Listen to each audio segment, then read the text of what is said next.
அனைவருக்கும்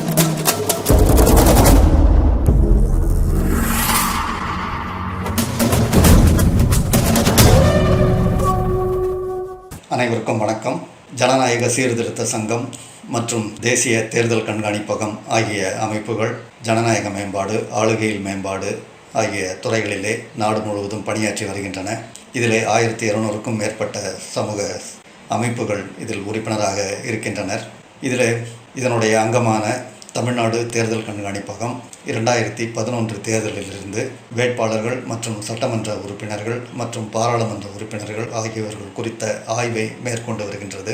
2011, 2014, 2016, 2019 ஆகிய தேர்தல்களை தொடர்ந்து இந்த 2021 தேர்தல்களிலும் போட்டியிடக்கூடிய சட்டமன்ற வேட்பாளர்கள் குறித்த ஆய்வறிக்கையை நாம் சென்னை, திருச்சி, மதுரை, சேலம், கோயம்புத்தூர் மற்றும் நாகர்கோவில் ஆகிய இடங்களிலே செய்தியாளர் சந்திப்பை நடத்தி அவர்களுடன் பகிர்ந்து கொண்டோம். இப்பொழுது வெற்றி பெற்ற வேட்பாளர்கள், அதாவது சட்டமன்ற உறுப்பினர்கள் குறித்த ஆய்வறிக்கையை தயாரித்துள்ளோம். 234 சட்டமன்ற உறுப்பினர்களில் 10 பேருடைய பிரமாண வாக்குமூலம் தெளிவில்லாத காரணத்தினாலே அந்த 10 நபர்களுடைய விவரங்களை நாம் ஆய்வு செய்ய இயலவில்லை. மீதியுள்ள 224 சட்டமன்ற உறுப்பினர்களின் ஆய்வறிக்கையை உங்களுடன் பகிர்ந்து கொள்வதில் மகிழ்ச்சி அடைகிறோம். நன்றி. குற்ற பின்னணி. 2021 தேர்தலில் ஆய்வு செய்யப்பட்ட 224 சட்டமன்ற உறுப்பினர்களில் 134 பேர் 60% மீது கிரிமினல் வழக்குகள் நிலுவையில் உள்ளதாக அவர்களே கூறியுள்ளனர். இது 2016 தேர்தலில் ஆய்வு செய்யப்பட்ட 223 சட்டமன்ற உறுப்பினர்களில் 75 பேர் 34% மீது கிரிமினல் வழக்குகள் நிலுவையில் உள்ளதாக அவர்களே கூறியிருந்தனர். 2021 சட்டமன்ற தேர்தலில் தேர்ந்தெடுக்கப்பட்ட சட்டமன்ற உறுப்பினர்களில் 57 பேர் 25% மீது கொலை முயற்சி, கடத்தல், பெண்களுக்கு எதிரான குற்றங்கள் போன்ற கடுமையான கிரிமினல் வழக்குகள் நிலுவையில் உள்ளதாக அறிவித்துள்ளனர். 2 சட்டமன்ற உறுப்பினர்கள் மீது கொலை வழக்கும் IPC 302ம், 13 சட்டமன்ற உறுப்பினர்கள் மீது கொலை முயற்சி வழக்கும் IPC 307ம், 3 சட்டமன்ற உறுப்பினர்கள் மீது பெண்களுக்கு எதிரான வழக்கும், அந்த 3இல் ஒரு சட்டமன்ற உறுப்பினர் மீது பெண்ணை கற்பழித்த வழக்கும் IPC 376 நிலுவையில் உள்ளதாக தெரிவித்துள்ளனர். காங்கிரசின் 16 சட்டமன்ற உறுப்பினர்களில் 12 பேர் மீதும், அதாவது 75%, பாஜகவின் 4 சட்டமன்ற உறுப்பினர்களில் 2 பேர் மீதும், அதாவது 50%, திமுகவின் 125 சட்டமன்ற உறுப்பினர்களில் 96 பேர் மீதும், அதாவது 77%, அதிமுகவின் 66 சட்டமன்ற உறுப்பினர்களில் 15 பேர் மீதும், அதாவது 23%, பாமகவின் 5 சட்டமன்ற உறுப்பினர்களில் 4 பேர் மீதும், அதாவது 80%, விடுதலை சிறுத்தைகள் கட்சியில் 4 சட்டமன்ற உறுப்பினர்களில் 3 பேர் மீதும், அதாவது 75%, CPIயின் 2 சட்டமன்ற உறுப்பினர்களில் 2 பேர் மீதும், அதாவது 100%, கிரிமினல் வழக்குகள் நிலுவையில் உள்ளதாக அவர்களே தெரிவித்துள்ளனர். கடுமையான கிரிமினல் வழக்குகள்.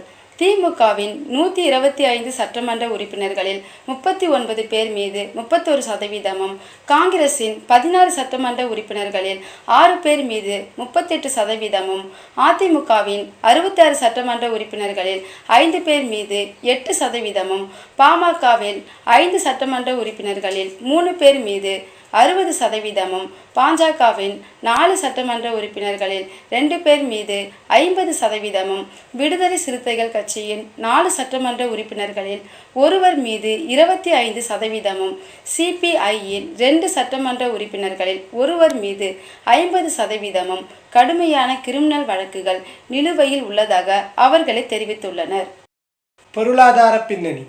2021 சட்டமன்ற தேர்தலில் ஆய்வு செய்யப்பட்ட 224 சட்டமன்ற உறுப்பினர்களில் 192 பேர் 86% பேர் கோடீஸ்வரர்கள். இது 2016இல் தேர்ந்தெடுக்கப்பட்ட 223 பேரில் 170 சட்டமன்ற உறுப்பினர்கள் கோடீஸ்வரர்கள் என கண்டறியப்பட்டது.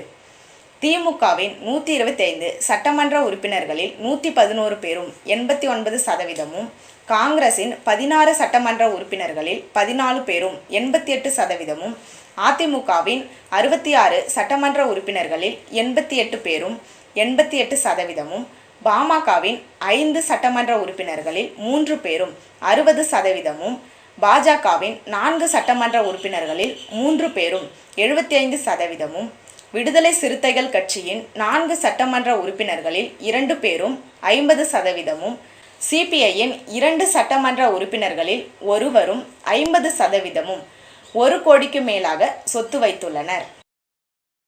தமிழ்நாடு 2021 தேர்தலில் வெற்றி பெற்ற ஒரு சட்டமன்ற உறுப்பினரின் சராசரி சொத்து மதிப்பு 12.27 கோடியாகும். இதில் 2016 பதிவானது 8.21 கோடியாகும். 21 காங்கிரஸ் வேட்பாளர்களின் சராசரி சொத்து மதிப்பு 15.64 கோடியாகும். திமுகவின் 125 சட்டமன்ற உறுப்பினர்களின் சராசரி சொத்து மதிப்பு 12.96 கோடியாகும். காங்கிரசின் 16 சட்டமன்ற உறுப்பினர்களின் சராசரி சொத்து மதிப்பு 16.57 கோடியாகும். அதிமுகவின் 66 சட்டமன்ற உறுப்பினர்களின் சராசரி சொத்து மதிப்பு 11.78 கோடியாகும். பாமகவின் 5 சட்டமன்ற உறுப்பினர்களின் சராசரி சொத்து மதிப்பு 2.22 கோடியாகும்.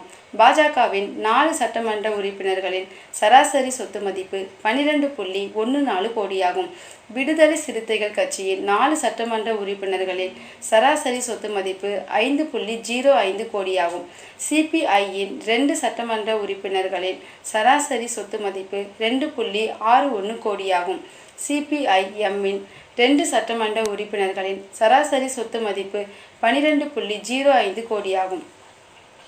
முப்பெரும் பணக்கார சட்டமன்ற உறுப்பினர்கள்: இ. சுப்பையா, அம்பாசமுத்திரம், அதிமுக 246 கோடி; எம்.கே. மோகன், அண்ணாநகர், திமுக 211 கோடி; எஸ். கதிரவன், மணச்சநல்லூர், திமுக 121 கோடி. குறைவான சொத்து உள்ள சட்டமன்ற உறுப்பினர்கள்: கே. மாரிமுத்து, சிபிஐ, திருத்துறைப்பூண்டி 3 லட்சம்; M. Chinnadurai, CPI M, Gandarvakottai 4 லட்சம்; பி. அப்துல் சமத், திமுக, மணப்பாறை 10 லட்சம். கடன் உள்ளவர்கள்: 77 சட்டமன்ற உறுப்பினர்கள் தங்களுக்கு 1 கோடி மற்றும் அதற்கு மேல் கடன் உள்ளது என தெரிவித்துள்ளனர். அதிக கடன் உள்ள 3 சட்டமன்ற உறுப்பினர்கள்: ஏ.எம். முனிரத்தினம், ஷோலிங்கர், காங்கிரஸ் 50 கோடி; ஜி. அசோகன், சிவகாசி, காங்கிரஸ் 31 கோடி; மூர்த்தி ஆர். இருட்டியம், ராயபுரம், திமுக 4 லட்சம். அதிக ஆண்டு வருமானம் உள்ள 3 வேட்பாளர்கள்: ஜி. விஜயபாஸ்கரன், விராலிமலை, அதிமுக 10.43 கோடி; எஸ். கதிரவன், திருச்சிராப்பள்ளி, திமுக 4.50 கோடி; டி. மதியழகன், கிருஷ்ணகிரி, திமுக 4.70 கோடி. பிற விவரங்கள்: கல்வி: 77 சட்டமன்ற உறுப்பினர்களில் அதாவது 34% 5 முதல் 12ஆம் வகுப்பு வரை படித்தவர்கள் என்றும் 142 பேர் அதாவது 63% பட்டப்படிப்பு மற்றும் அதற்கு மேல் படித்தவர்கள் என்றும் 5 பேர் டிப்ளமோ படித்தவர்கள் என்றும் தெரிவித்துள்ளனர். வயது: 74 சட்டமன்ற உறுப்பினர்கள் அதாவது 33% 25 முதல் 50 வயதிற்கு உட்பட்டவர்கள் என்றும் 149 பேர் அதாவது 67% 51 வயது முதல் 80 வயதிற்கு உட்பட்டவர்கள் என்றும் ஒருவர் மட்டும் தனக்கு 83 வயது என்று தெரிவித்துள்ளார். பாலினம்: 2021 பகுப்பாய்வு செய்யப்பட்ட 224 சட்டமன்ற உறுப்பினர்களில் 12 பேர் அதாவது 5% பெண் சட்டமன்ற உறுப்பினர்கள் உள்ளனர். 2016 பகுப்பாய்வு செய்யப்பட்ட 223 சட்டமன்ற உறுப்பினர்களில் 18 பேர் அதாவது 8% பெண் சட்டமன்ற உறுப்பினர்கள் இருந்தனர்.